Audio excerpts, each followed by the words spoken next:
হয়তো বাইরে নামাইবো, কিন্তু পদত্যাগ করার ইচ্ছা আমাদের কারো নাই। কি ব্যাপার, আপনারা কই যাচ্ছেন? আমরা যেতেছি হরিনাথপুরের স্বরাষ্ট্র উপদেষ্টার পদত্যাগের দাবিতে। আপনারা যে হরিনাথপুর উপদেষ্টা পদত্যাগ চাইতেছেন, তার অপরাধ কি? তার অর্থাৎ সে হরিনাথপুরের উপদেষ্টা থাকাকালীন কাছাকাছি লোক মেরে থয়। তারপরে আপনার ওই বাজারের ওমরা গায়ে জবর থেকে গায়ের মধ্যে বাছুর বাইর হয়। তারপরে মনে করেন কোনো জায়গায় সুশৃঙ্খল কোনো অবস্থা নাই।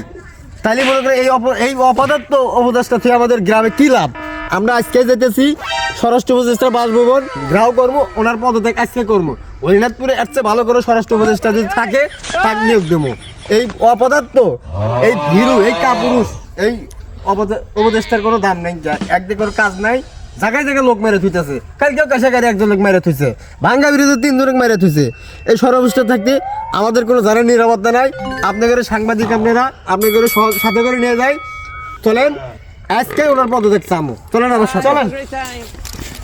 হরিনাথপুরের স্বরাষ্ট্র উপদেষ্টার আজকেই পদত্যাগ চাই, আপনারা আমার সাথে থাকবেন। আর ওনার মতো অপদার্থ স্বরাষ্ট্র উপদেষ্টা এই হরিনাথপুরে না থাকাই বলো, ওনার পদত্যাগ অনিবার্য। তারা চাই পদত্যাগ চাই।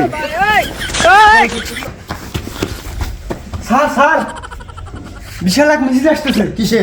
আপনি পদত্যাগের দাবি। আমার পদত্যাগের দাবি আসতেছে। যতক্ষণ না এখন ততক্ষণ বাড়াবেন না। পদত্যাগ চাই। একটা হাত তুলে পদত্যাগ চাই। স্যার কানে স্যার টয়লেটে একবার গেছে, স্যার ডাক দেন।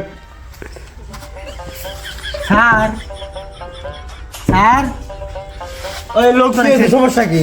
আপনার হরিনাথপুরের স্বরাষ্ট্র উপদেষ্টা আপনার থাকা অবস্থায় ভাঙ্গা বিরোধী 3 জনকে মেরে দিছে, একটা সেখানে চড়া 3 জনকে মারছে, এই পা আনতে 2 জনে হাত কেটে দিছে।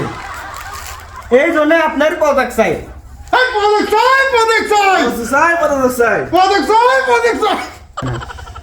আমি হরিনাথপুরের উপদেষ্টা থাকা অবস্থায় জায়গায় জায়গায় খুন খারাপি হয়েছে, লোক মারা গেছে, আপনারা বলতেছেন স্যার হাত নাই, সে তো মারাই যাবে। এর জন্য যে আমার পদত্যাগ করা লাগবে, এটা কোনো মানে হইলো?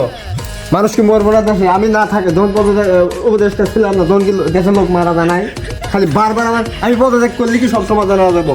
আপনার সব সময় আমার পদত্যাগ নেন, রাস্তাঘাটে মিছিল বাহারেন হাইজলামি। আপনি তো পদত্যাগ জিনিসটা তো আমাদের সংবিধানেই লেখা নাই কেউ, সেজন্য আমরা কেউ পদত্যাগ করবার চাই না। পদত্যাগ এটা কি আমার আগে যে স্বরাষ্ট্র উপদেষ্টা হরিনাথপুরে আসিল, তারাও পদত্যাগ করেন কে? হয়তো বাইরে নামাইবো, কিন্তু পদত্যাগ করার ইচ্ছা আমাদের কারো নাই। আমাদের হরিনাথপুরে আমি আমার আগে যে উপদেষ্টা যে মন্ত্রীগুলো ছিল এই হরিনাথপুর গ্রামে, তারাও কোনোদিন পদত্যাগ করে নাই কে। আমাদের হরিনাথপুর গ্রামে কেউ পদ পাইলে পদত্যাগ করার কোনো শখই নেই, কেউ পদত্যাগ করতে চায় না। কারণ এই জায়গায় তো আপনারা আসেন নাই, এই চেয়ারটার যে কি মজা, সবসময় তো খালি পদত্যাগ নিয়ে ব্যস্ত হয়ে থাকেন। আমি ল্যাট্রিনে গেছি, পায়খানা বন্ধ করে দিলেন, মানে তাই নিয়ে বাইরে পদত্যাগ করাবেন। পদত্যাগ করতে সহজ না, কারণ যে আপনারা যখন ক্ষমতা থাকবেন তখন বুঝবেন যে আর কি মজা। পদত্যাগ আমাদের এই এমপি মন্ত্রী গ্রামে আগে হরিনাথপুর গ্রামে কারো পদত্যাগ কোনো বই বুঝতে গেলে হ্যাঁ না। পদত্যাগ কি জিনিস এটা কেউ বুঝি না। আমরা আসি, যার হাত নাই সে মারা যাবে, এনে আমার পদত্যাগ স্যার কোনো প্রয়োজন নাই। ঠিক আছে, আপনাদের সাথে এখন হয় নাই, অর্ধেক আসি, আমি আবার ল্যাট্রিনে দেখলাম। ঠিক আছে।